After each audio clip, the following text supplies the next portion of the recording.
Hello everyone, and welcome to English Learn Zone. For today's episode, we are going to do something a little different. We're going to target some of the most common, most persistent, and most frequently overlooked errors in the English language. What if I told you that there are a few simple mistakes that almost everyone makes, from beginners to advanced speakers, and yes, even native speakers, almost every single day? These are tiny errors, but they're everywhere. In supermarkets, on the news, in business emails, and in conversations with friends. Today, we are going to fix them. We're calling this episode, Stop Saying This Wrong in English. The first mistake I'm talking about might surprise you because it seems so simple. It has to do with two little words. Less and fewer. This might sound like a small detail, but understanding the difference between these two words is the key to unlocking a major concept in English grammar. The difference between countable and uncountable nouns. Mastering this one rule will instantly make your English sound more precise, more educated, and more natural. So, let's dive in and fix this mistake once and for all. The basic rule is actually very simple. We use the word fewer with countable nouns. Countable nouns are, as the name suggests, things you can count as individual units. For example, you can count apples, 1 apple, 2 apples, 3 apples. You can count chairs, books, people, and dogs. So, you would say, I have fewer apples than you, because you can count the apples. You would say, there are fewer people in the room today, because you can count the people. This recipe requires fewer ingredients than the other one. On the other hand, we use the word less with uncountable nouns. Uncountable nouns are things that you cannot count as individual units. They are often concepts, liquids, or materials that are seen as a whole or a mass. For example, you cannot count water. You can count bottles of water, or liters of water, but you cannot say 1 water, 2 waters. The word water itself is uncountable. Therefore, you would say, I have less water than you.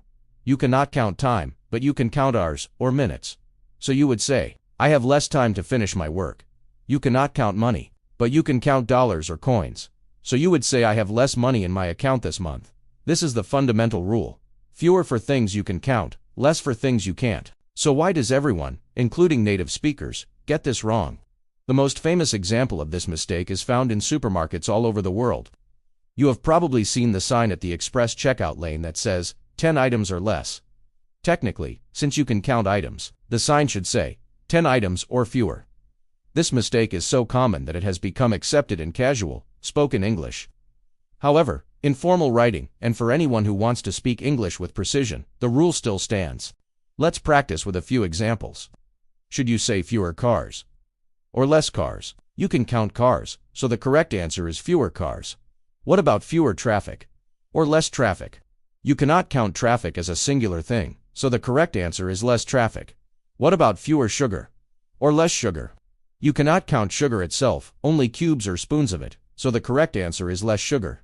There are a few exceptions where native speakers commonly use less with countable nouns, especially with time, distance, and money, when the items are seen as a single amount. For instance, it sounds natural to say, the journey is less than 5 miles, or I spent less than $20. While technically miles and dollars are countable, they are being treated as a singular quantity of distance or money. But when in doubt, stick to the main rule. This seems like a great moment for our first learning check. Okay, listeners, here is your first question. Fill in the blank with less or fewer. I need to spend time on my phone. The answer is less, because time is an uncountable noun. Perfect. And question number 2, fill in the blank. There are chairs in this room than in the other one. The answer is fewer, because you can count chairs. Excellent. Now that you have mastered the less versus fewer rule, let's expand on this idea and look at some other common word pairs that cause confusion.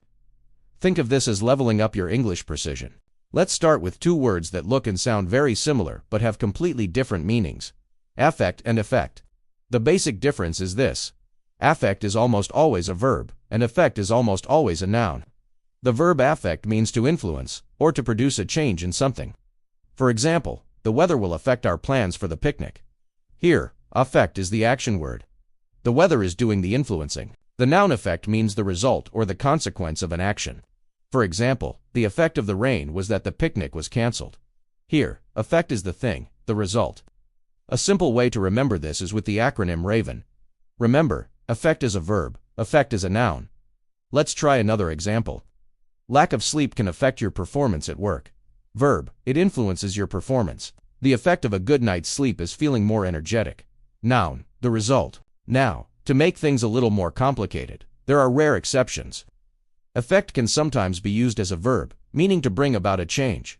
For example, the manager wanted to effect positive changes in the office. But this is a very formal and less common usage.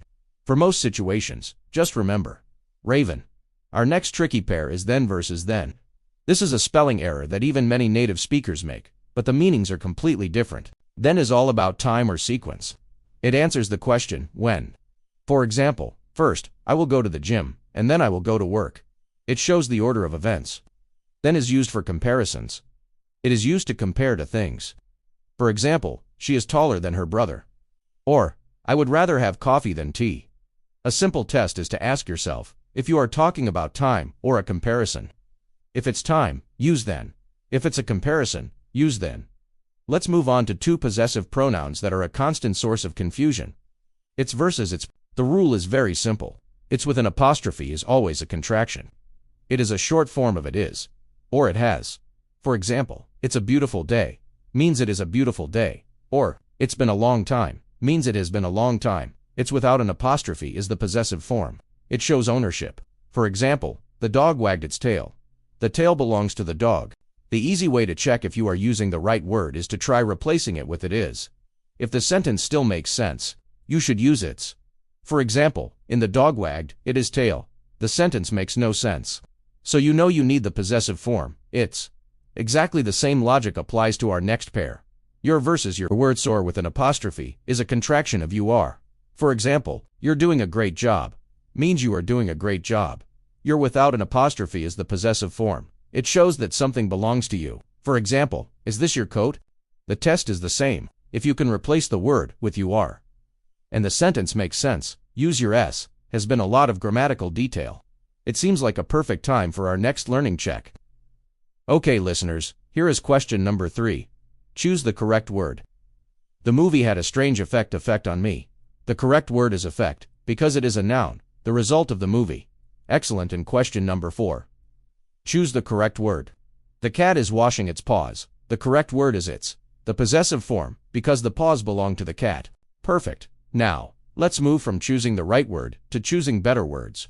Let's talk about a mistake that isn't grammatically wrong, but it makes your English weaker. I'm talking about the overuse of the word very. In English, we often use very to intensify an adjective. We say very big, very small, very good, or very bad. This is perfectly correct, but it can be a little boring and imprecise. One of the best ways to improve your vocabulary and sound more fluent is to replace very plus a simple adjective with a single, more powerful adjective. For example, instead of saying very big, you could say enormous, huge, massive, or gigantic. Instead of saying very small, you could say tiny, minuscule, or microscopic.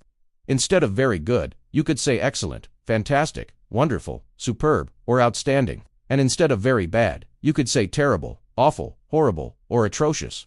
Making this small change will have a huge effect on your speaking and writing. Another word that is often overused and misused is literally. The word literally means that something actually, truly happened, without exaggeration. For example, the temperature was literally 45 degrees Celsius. This means the thermometer actually showed that number. However, in modern informal English, people often use literally as an intensifier, to mean figuratively or virtually. You might hear someone say, I was so tired, I literally died. Of course, they did not actually die. While this informal use is very common in speech, it is best to avoid it in formal writing, or when you want to be precise. Using literally in its correct sense shows a good command of the language. What an incredible journey through the nuances of English. Let's do a final rapid-fire recap of all the amazing concepts we've covered today. We learned to use fewer with countable nouns and less with uncountable nouns. We learned that affect is usually a verb, and effect is usually a noun. We learned to use then for time and then for comparisons. We learned that its means it is, and it shows possession. And that your means you are, while your shows possession.